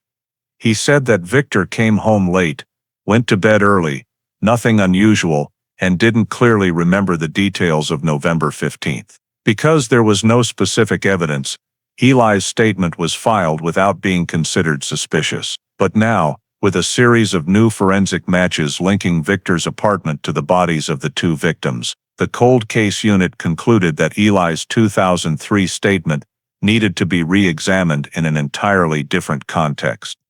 They now had concrete grounds to apply pressure and verify the truthfulness of details previously regarded as minor. On April 4, 2017, Eli Turner received a summons and arrived at the police station in a state of confusion, clearly showing anxiety when he learned the re-interview was related to the recently discovered remains. The interrogation was conducted by investigator Patrick Leland, the officer responsible for reactivating the case, along with a legal specialist from the cold case unit. From the very first minutes, Leland clearly presented the forensic findings: carpet fibers from Victor's 2003 apartment and fibers on the nylon. Wrapping the bodies showed a high degree of match. Dust samples from the apartment contained soil particles, matching the burial location, and the apartment exhibited numerous signs of unusual cleaning. Without making an accusatory conclusion, Leland emphasized that this data could not have appeared by chance, and that anyone present in the apartment at that time had an obligation to provide accurate information. This pressure caused Eli to remain silent for nearly a minute before he sighed and said that there are a few things I didn't make clear before because I was afraid of getting involved. Leland asked Eli to recount the full sequence of events over the 3 days from November 15 to 17, 2003. This time, Eli admitted that on the evening of November 15 he was not home, but in the early morning of November 16, around nearly 4 a.m., he returned to the apartment and noticed the front door was unlocked, which was unusual because Victor always locked the door whenever he was home alone. Upon entering, Eli said he heard a small noise coming from the bedroom, like something heavy being moved. But when he called Victor's name, there was no response. Eli reported that the kitchen light was on, but the rest of the apartment was completely dark. He saw a pair of crumpled latex gloves on the kitchen table, and there was a very strong chemical smell, even though he recalled that Victor had no cleaning plans that morning. Eli stated that he felt uneasy and immediately went to his own room, but a few minutes later he heard a strong rush of water in the bathroom, lasting over 10 minutes, interspersed with heavy breathing or creaking sounds, as if someone was lifting something heavy. When Leland asked why he hadn't mentioned this in 2003, Eli said he wasn't sure what the noises were related to and didn't want to cause trouble for Victor, since they had never had any conflicts before. The second detail Eli revealed this time shifted the direction of the interview at noon on November 16. When he woke up, he saw a section of the old carpet rolled up and placed near the bedroom door, exactly the position McLean had noted during the initial apartment inspection. Eli said Victor told him he planned to replace the carpet because it was too dirty, but Eli insisted the carpet was still usable at the time, with no signs of major wear or large stains. Later that afternoon, Victor took the old carpet downstairs, saying he would dispose of it. Eli also reported that Victor washed his car that same afternoon, an unusual behavior because Victor rarely washed his car. Victor's old silver car, according to Eli, hadn't been cleaned in months, but that day Victor spent nearly 2 hours thoroughly scrubbing the entire rear area of the car, including the trunk. This directly contradicted Victor's 2003 interview statement, in which he said he came home and went straight to bed. Leland asked Eli to describe the apartment's condition in more detail, from the afternoon of November 16 to the morning of November 17. This time, Eli recounted that Victor kept the bedroom door locked almost all day, and when he stepped out of his room on the evening of November 16, the smell of bleach in the space was so strong it stung his eyes. Victor said he was doing winter cleaning, but the apartment had never been in such an excessively clean state before. Eli also reported that on the afternoon of November 17, Victor returned home with a new gray carpet, completely matching McLean's observation during the first search. When Leland asked why Eli hadn't reported to the police in 2003, Eli simply said he didn't know about the two missing women because Victor never mentioned it, and he only thought his roommate was handling personal matters. When the missing persons information appeared in the news the following week, Eli felt something was off, but didn't have enough evidence to accuse anyone, and was afraid of being seen as spreading rumors. Now, with the matching evidence from the burial site and the apartment, Eli said he no longer had any reason to be afraid. Eli's statement also provided an important detail about door locking. He remembered that on the evening of November 16th, Victor went in and out of the apartment multiple times, each time carefully locking the door from the inside, contrasting with the night of November 15th when the door was left unlocked. This suggested that on the night of the disappearance, Victor was too busy or distracted to lock the door, but afterward became extremely cautious in concealing his activities inside the apartment. When compiling the new statement, the cold case unit flagged at least 4 elements, reinforcing the crime timeline. 1. The car trunk was thoroughly washed on the day the victims disappeared, consistent with fibers found in the vehicle at the junkyard years later. 2. The old carpet was removed the very next morning, consistent with carpet fibers matching those in the nylon, wrapping the bodies. 3. Sounds of something heavy being dragged at night, supporting drag marks on the floor. 4. Strong chemical odor and intensive cleaning, perfectly matching decomposed protein samples and bleach traces identified by the forensics lab. Eli's 100-word statement was immediately entered into the case file, marking the first significant shift from a witness who previously denied knowing anything relevant. This statement, the first in 14 years, provided the missing piece connecting the chain of events inside Victor Lane's apartment on the night of November 15, 2003, and enabled the cold case unit to link forensic data to the suspect's actual behavior in a way that had never been possible before. After completing Eli Turner's new statement and solidifying the sequence of events in Victor Lane's apartment, the cold case unit turned to the remaining investigative lead that had been abandoned in 2003. Tracking down the black sedan described by multiple witnesses as the vehicle that left the warehouse rear yard with Victor and the 2 victims. The vehicle search had previously stalled due to blurry data, lack of license plate, and overly general descriptions, but with the new forensic pieces, the team concluded that the entire vehicle registration records needed to be systematically re-evaluated. Investigator Leland began by identifying common sedan models in the Philadelphia area in 2003 that matched the witness descriptions, particularly focusing on mid-size sedans from the late 1990s to early 2000s that were popular in the Fishtown, Northern Liberties community. The initial screening produced a list of over 280 vehicles of matching types. Leland further narrowed the list by cross-referencing 2003 residency records, prioritizing owners living within a 1-mile radius of the warehouse or along the Girard Avenue, Fairmount corridor, the area determined likely to overlap with the early morning travel route on November 15, 2003. Among these, only 8 vehicles matched the departure radius. 4 of the 8 owners had moved out of state, 2 vehicles had been reported totaled and registration canceled, 1 had been seized. The sole remaining match was a 1998 black sedan registered to the former owner Victor Lane. DMV records showed that Victor sold the vehicle in 2005, 2 years after the disappearance, to a buyer in Camden, New Jersey, through a private transaction without a dealer. This was a critical detail because Victor had claimed in 2003 that he walked to the warehouse and did not own a black car. From there, Leland immediately contacted the New Jersey DMV to trace the vehicle after its sale to Camden. New Jersey records confirmed the car changed hands twice before being reported, no longer operational,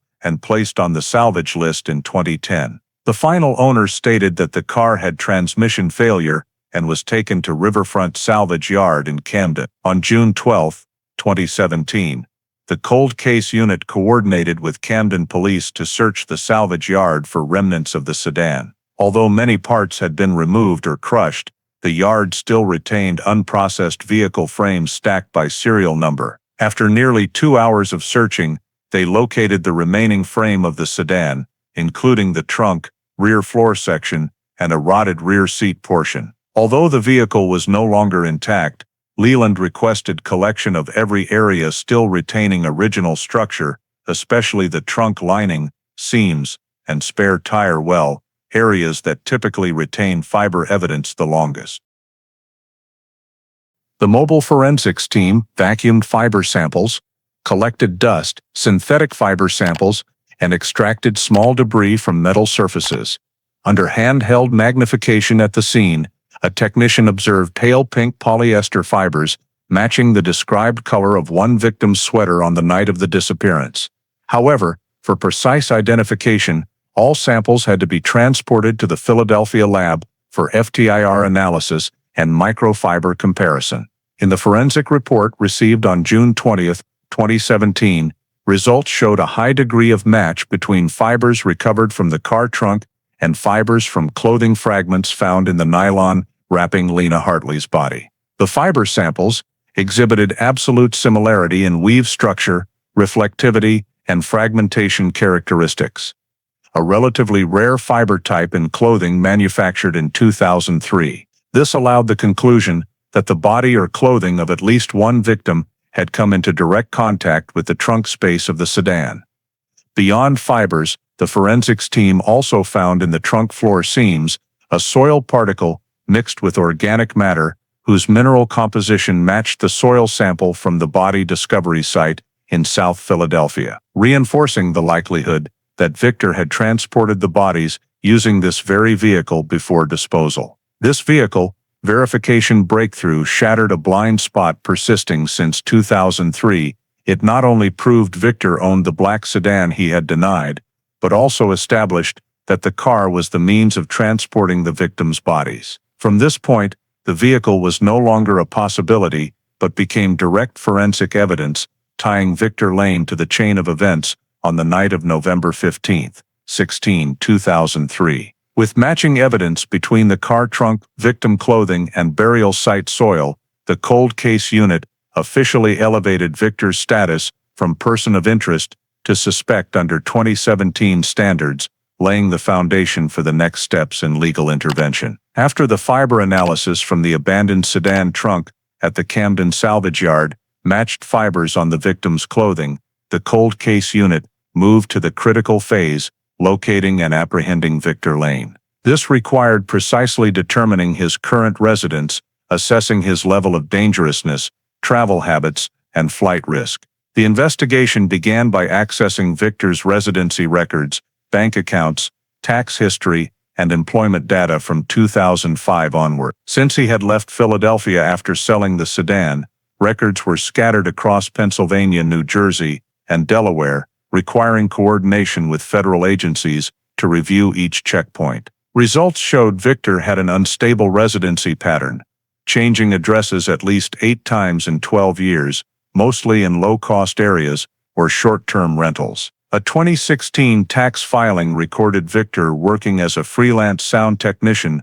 for several bars and small clubs in New Jersey. Bank transactions showed the most repeated withdrawal locations in the Atlantic City area, particularly around Pacific Avenue and near the piers. A January 2017 phone bill also revealed a new registered address in the 3000 block of Atlantic Avenue, in an old apartment building commonly rented weekly by low-income or transient individuals. This was considered a significant indicator, as it showed Victor was not actively hiding his whereabouts, but exhibited a form of hiding in plain sight, living in overlooked places without completely disappearing from civilian systems. Investigator Leland forwarded all this data to the U.S. Marshals Service, the agency experienced in apprehending individuals who have changed identities or resided across multiple states. The Marshals determined that Victor had no prior violent criminal record, but clear evidence of concealment behavior since 2003, replacing carpet, chemical cleaning, car washing to remove fibers, body transport, and selling the vehicle before any inspection order. This placed him in the category of likely to flee if aware of investigation. The apprehension plan was drafted in 3 stages, covert approach to the residence via the rear stairwell, containment of the surrounding block to prevent Victor from fleeing toward the ocean or blending into tourist crowds, and deployment of a veteran team experienced in high-density urban apprehensions. On July 2, 2017, the joint team of U.S. Marshals, Philadelphia Homicide Unit, and Atlantic City Police began the operation. Victor's rented building was at the end of a street near a closed old casino, with 2 exits, the main lobby, and a fire escape stairwell opening to the rear alley. Surveillance indicated Victor rarely left, often stayed inside for many hours, and only went out at night when less noticed. Based on area surveillance cameras, Victor was recorded entering the apartment building at 1:17 a.m. on July 1st and did not leave until the apprehension team executed the plan. To minimize the risk of evidence destruction or procedural challenges, the cold case unit had prepared a search warrant for Victor's apartment based on a strong chain of legal grounds, matching fibers, matching dust source, vehicle transport confirmation, changed witness statement, and crime timeline, reinforced by physical evidence. At 9:45 a.m. on July 2nd, U.S. Marshals entered the building via the rear stairwell. Another team secured the front entrance, ready to seal escape routes. Reaching the 3rd floor, the team leader signaled silence and approached apartment 3D, Victor's residence. The breaching team was held in reserve. Instead, a marshal knocked firmly 3 times and announced clearly, U.S. Marshals, open the door. For the first 5 seconds, there was no response. At the 6th second, a shuffling sound came from inside, prompting the marshal to signal immediate breach. The door was forced open. Victor stood less than 2 steps from the door, holding a phone, his face showing shock. No one else was in the apartment. He was immediately subdued, handcuffed, and led out without resistance. While the apprehension team escorted Victor to the transport vehicle, the cold case unit entered to execute the search warrant. The small apartment consisted of 1 bedroom, 1 bathroom, and a kitchen living area. Though sparse, Victor's residence contained several items of investigative value. A cardboard box holding 3 notebooks recording work schedules, travel times, and lists of audio events he participated in, many of which aligned with the victim's disappearance date when back-checked to 2003, an envelope storing liability waiver documents related to the 2005 sedan sale, 2 USB drives containing images from music shows where Victor worked, and especially a black cloth-bound personal notebook. This notebook was carefully kept in a nightstand drawer near the bed, written in thick pen strokes interspersed with timestamps. Leland flipped through a few pages and noted multiple 2003 dates, circled with special markings, including November 15th. Additionally, in the bathroom, the team recovered a plastic container of old hygiene items, including a rusted metal razor blade, which was immediately sealed for DNA testing. The kitchen area contained strong cleaning solutions, including industrial bleach, not unusual for someone who liked cleanliness, but in combination with the case history, it was flagged as supporting evidence. Evidence technicians photographed the entire apartment, collected Victor's fingerprints from multiple surfaces, and sealed all documents potentially useful for reconstructing the 2003 timeline. After completing the search, the cold case unit prepared a report confirming that evidence collection complied fully with the warrant. At 11:20 a.m., Victor was placed on the transport van for transfer to Philadelphia. In the vehicle, he remained silent, showing no reaction to questions or Miranda warnings. This silence was assessed as an indication that he recognized the evidence against him far exceeded anything he could explain. The arrest of Victor Lane, nearly 14 years after the night the 2 women vanished, was documented in the internal report as sufficient investigative basis, no additional measures required, marking the pivotal shift of the case from suspicion to criminal charging based on physical evidence and corroborating statements. With the suspect in custody and newly seized evidence in hand, the next phase in the file would move to evidence evaluation, charging preparation, and readiness for subsequent legal proceedings. After Victor Lane was arrested, and all new evidence from the Atlantic City apartment was seized. The cold case unit entered the most critical phase of the case file, reconstructing the entire crime process by piecing together every layer of data from cameras, cell towers, forensic bone analysis, forensic nylon, fiber evidence, new statements from Eli Turner, to forensics from the black sedan, and samples collected at the old apartment in 2003. The goal of this phase was not only to build a complete timeline, but one detailed, logical, and legally robust enough to present to the grand jury without leaving any gaps that defense attorneys could exploit. The cold case unit began by reconstructing the first timeline marker of the night of November 15, 2003.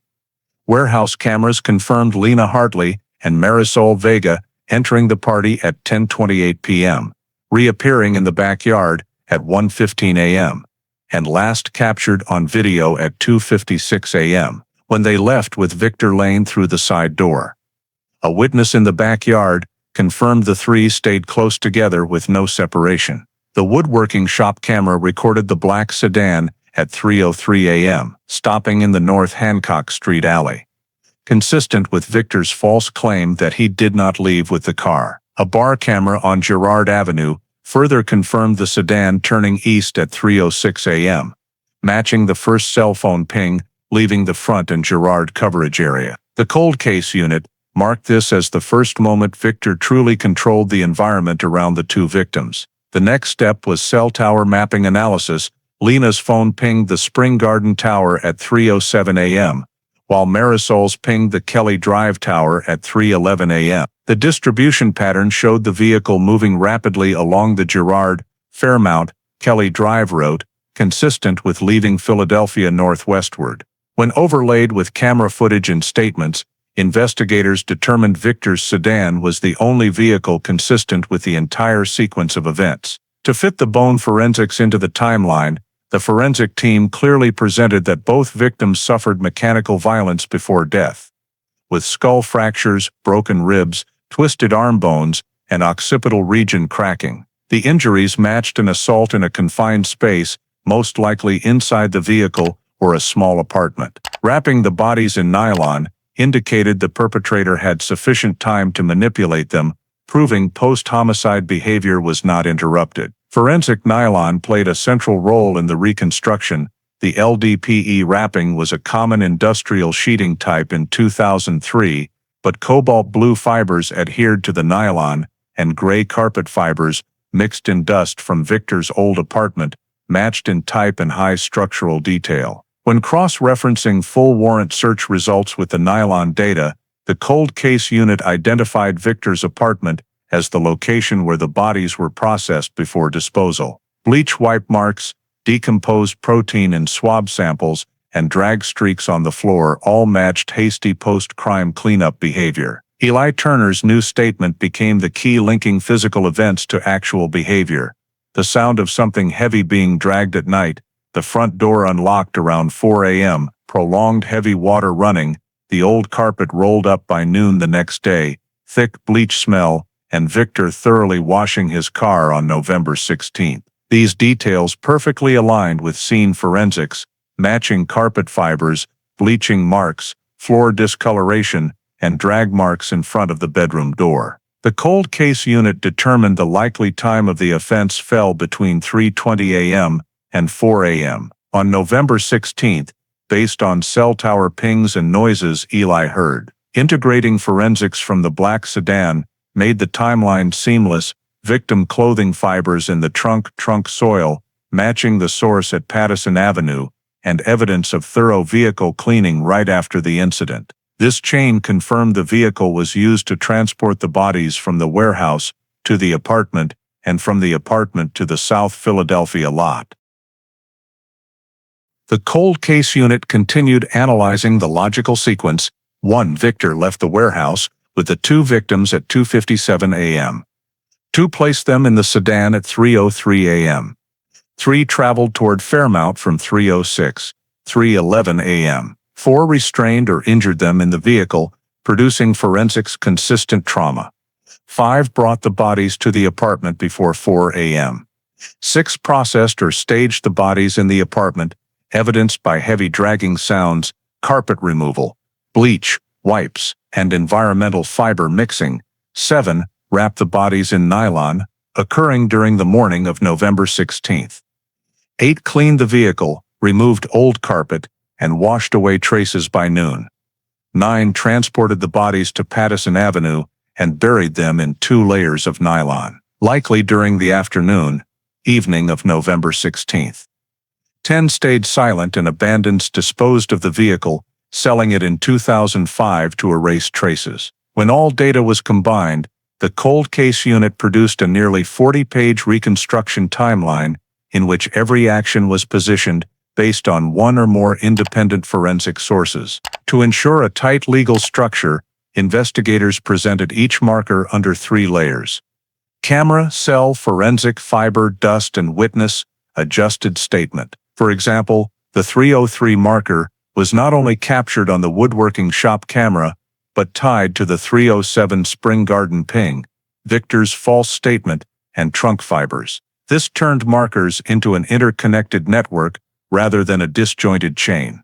The comprehensive report submitted to the grand jury included a minute-by-minute detailed timeline table, cell site maps, fiber comparison charts, microtrace analysis between dust samples and burial soil, apartment spatial reconstruction model, excerpts from Eli Turner's 2017 statement, and bone forensics records, with notes on pre-mortem injuries. The report concluded, the physical, forensic, and testimonial evidence forms a consistent linked chain in which Victor Lane's actions are the only factor that can explain the entire scene outcome from the night of November 15, 2003, to the discovery of the bodies in 2017. No other reasonable hypothesis fits the level of evidentiary convergence. This became the strongest case file the matter had ever had, sufficient to proceed to criminal prosecution under Pennsylvania state law. Victor Lane's trial,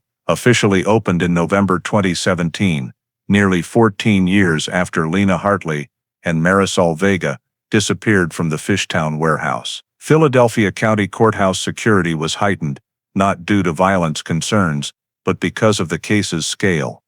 One of the city's longest cold cases finally solved, drawing attention from both media and the community that had followed the disappearance for years. The prosecution entered court with a massive file: bone forensics, nylon forensics, fiber matching, dust sample matching, cell site analysis, camera timeline, vehicle movement reconstruction, new witness statements, and physical evidence from Victor's apartment, plus remnants of the black sedan. The prosecution's focus was proving not only behavioral motive, but a scientific chain directly linking Victor Lane's actions to the deaths of the 2 victims. In opening statements, the prosecution presented a detailed timeline from Lena and Marisol entering the warehouse, the final camera frames, the black sedan appearing at 3:03 a.m., then vanishing from Girard Avenue at 3:06 a.m., to cell tower pings leading along the Fairmount-Kelly Drive route.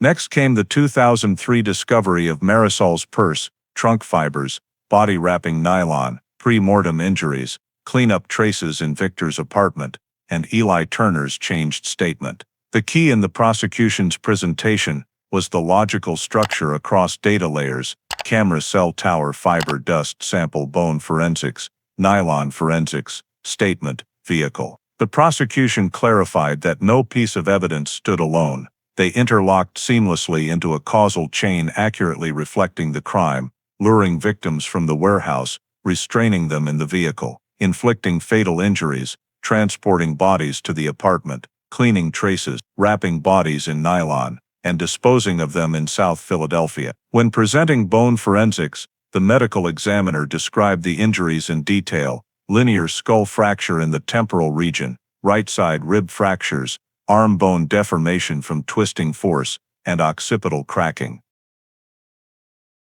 These injuries could not be accidental, nor post-mortem. They reflected violence inflicted while the victims were alive or immediately upon death. The report also concluded time of death occurred within 24 hours of disappearance, aligning with the time frame Victor misexplained in his 2003 statement. For the nylon forensics, the prosecution displayed magnified images of LDPE nylon fibers showing cobalt blue and gray carpet fibers adhered to the surface. Both types recovered from Victor's apartment during the 2017 full warrant search. The lab confirmed a high legally probative match level, ruling out random coincidence. Dust samples from the apartment were presented via mineral composition charts, proving silica feldspar profiles identical to soil at Pattison Avenue, where remains were found. Next came vehicle forensics, pale pink fibers in the sedan trunk matching victim's clothing, trunk soil matching burial source, trunk liner structure, consistent with holding human weight objects. Vehicle analysis diagrams were shown to the jury, with each technical result completely dismantling Victor's prior claims that he did not own a black car and walked home. Eli Turner's changed testimony was heavily emphasized: heavy dragging sound near 4 a.m., unlocked front door, prolonged heavy water in bathroom, old carpet rolled up, strong bleach smell, unusual car washing, new carpet brought in the next day. Under oath, Eli stressed he didn't dare speak earlier because he didn't understand what was happening, until forensic evidence proved all his suspicions had basis. The prosecution closed with, if this was not Victor Lane's conduct, a reasonable alternative hypothesis must explain all the evidence. No such hypothesis exists. In defense, Victor's attorney tried to argue all evidence was circumstantial, with no direct proof Victor caused the deaths. They questioned carpet fiber commonality in the market, urban soil composition overlap, apartment cleaning not necessarily criminal, and cross-contamination from multiple sedan owners. However, the prosecution rebutted each point with scientific data. One, carpet fibers matched in type, structure, and wear characteristics to those on nylon. 2, dust samples contained unique Pattison Avenue soil particles. 3, pale pink fibers matching victim's clothing could not appear in the trunk without body contact. 4, bleach marks, wipes, and decomposed protein inconsistent with normal cleaning. 5, changed witness statement aligned fully with forensic data. When defense argued, no camera captured Victor attacking the victims, the prosecution responded with one sentence that silenced the courtroom. No camera captured any killer murdering any victim inside a 40-square-meter Philadelphia apartment in 2003, but the physical evidence left in the apartment and trunk doesn't lie. After 12 days of trial, the jury deliberated. They reached a verdict in 6 hours. Back in court, the foreperson read clearly and without hesitation. On the charge of kidnapping, guilty. On the charge of homicide, guilty. On the charge of tampering with evidence, guilty. On the charge of abuse of corpse, guilty. Victor Lane showed no emotion, staring down at the wooden rail, but the entire courtroom felt the weight of the moment. 14 years of silence, finally broken. The judge imposed a consolidated sentence under Pennsylvania law: life without parole for homicide, plus consecutive terms for kidnapping, tampering, and abuse of corpse, ensuring Victor Lane would never be released. As the gavel fell, Philadelphia's longest-running missing persons case in nearly 2 decades officially closed. After 14 years of intermittent investigation, from the blurry 2003 warehouse VHS cameras to 2017 modern forensics, justice finally named the 2 forgotten women, Lena Hartley and Marisol Vega. The story of the Lena Hartley and Marisol Vega case, 2 women who vanished in 2003 and were only found after more than 14 years, clearly reflects a reality American society still faces today: the fragility of personal safety in urban environments, the delays in investigative systems when appropriate technology is lacking, and the importance of never overlooking the smallest signs.